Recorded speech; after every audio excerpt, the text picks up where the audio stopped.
독서 능력, 학습 능력 얘기하는데 실제로 다른 사람도 다 얘기해요. 창의력 다 얘기하는데 실제로 수업하는 건 다 지식을 가르치는 형태로 하더라고요.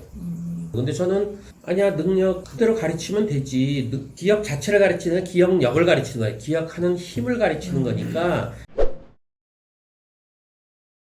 안녕하세요. 스키마 독서교육 중문주타 첫 번째 시간인데요. 오늘 독서교육과 아이들의 교육에 대해서 전반적으로 묻고 답할 시간을 가질 텐데요. 여러 가지 질문에 답해 주실 스키마 언어교육연구소 유영호 소장님을 모시겠습니다.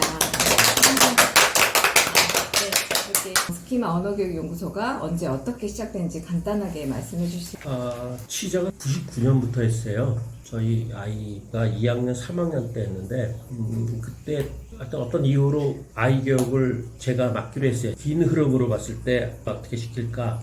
학원 가야는 시키기 싫고 그거 시키려면 또 제가 돈을 더 벌어야 되니까 돈을 벌기는 싫고 그래서 어떻게 할까 고민하다가 책을 많이 읽히면 스스로 공부할 수 있지 않을까? 일단 책을 읽히는 걸로 접근하자. 그 대신에 스스로 공부할 수 있는 힘을 키워주기 위한 거니까 책을 통해서 독서 능력, 학습 능력을 높이면 스스로 공부할 수 있겠다.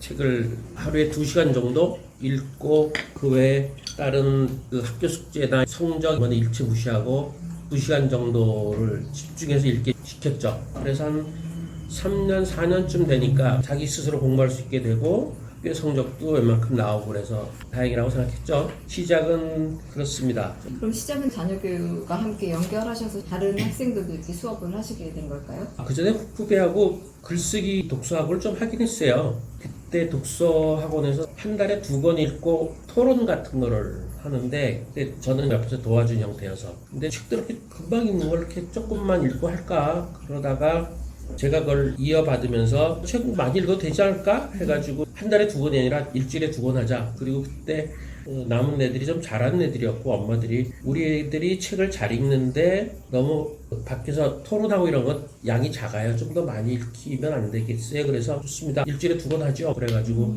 2권 했는데 그 당시 2학년 3학년도 2000년 초죠. 그때 200쪽 정도를 읽었어요. 제 기억나는 건 해리포터 막 나올 때 해리포터도 읽고 서적어 옛 이야기도 있고 별로 쪽수 구애받지 않고 재밌으면 서로 읽는 일주일에 2권씩 해서 쭉쭉 지나갔죠. 우리 아이도 그렇게 방향을 뒀지만 그때 마침 주변에 그렇게 같이 할 애들이 있었어요. 좀 우수한 애들이 있어가지고 수업대로 하고 집에서는 매일 2시간씩 읽고 그렇게 했죠. 그러면 사실 우연히 시작된 거네요. 이렇게 하시면서 선생님만의 스키마 언어교육연구소의 수업이 이루어진 거라고 보면 될까요? 시작은 정말 우연해요. 제가 국문과도 아니고 교사 그런 공부도 안 해가지고 저는 전혀 모르는 상태였고 그리고 또 제가 생각이 좀 복잡해가지고 주변에서는 어른들한테 얘기하는 것도 어려운데 애들을 네가 어떻게 하냐 설명하지 말고 그냥 쳐다봐라 그래가지고 실제로 쳐다보는 쪽을 많이 했어요.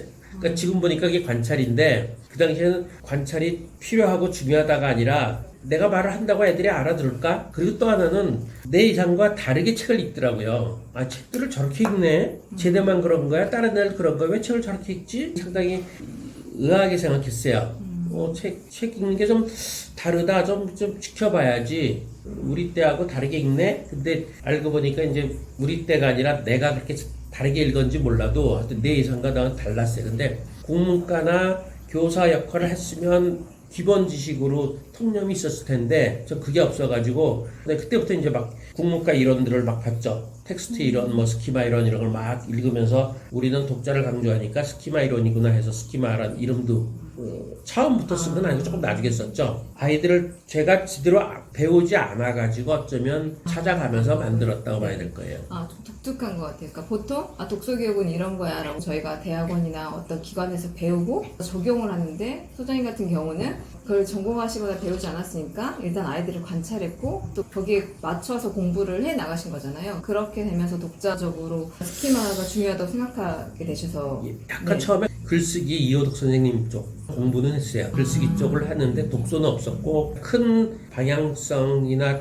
약간의 철학이랄까 그런 건 이호덕 선생님 틀을 받은 거고 독서를 그렇게 썩 좋아하지 않으셨어요. 그런데 내가 독서를 맡게 되니까 그리고 독서를 해야지만 능력이 올라갈 것 같아서 만들어간 거죠. 그쪽 입장이나 철학을 바탕으로. 스키마 언어교육연구소에서 중요하게 생각하는 역량이나 능력에 대해서 간단하게 말씀해 주실 수 있으실까요? 독서 능력 능력, 학습 능력 얘기하는데 실제로 다른 사람도 다 얘기해요. 창의력 다 얘기하는데 실제로 수업하는 건 다 지식을 가르치는 형태로 하더라고요.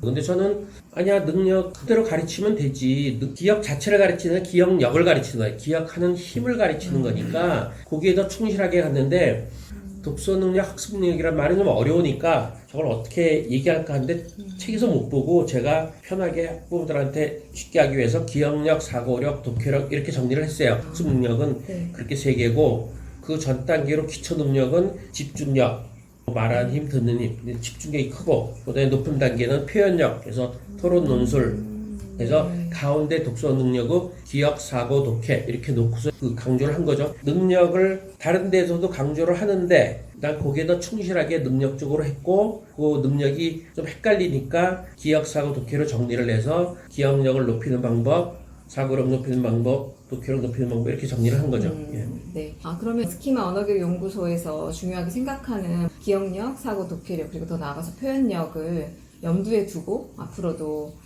이해하는데 그런 점 항상 생각하면 좋을 것 같습니다. 네. 오늘 이렇게 첫 시간 스키마 언어교육 연구소를 소개해 주셔서 감사하고요. 또 다음 시간에 뵙겠습니다. 감사합니다. 네, 네.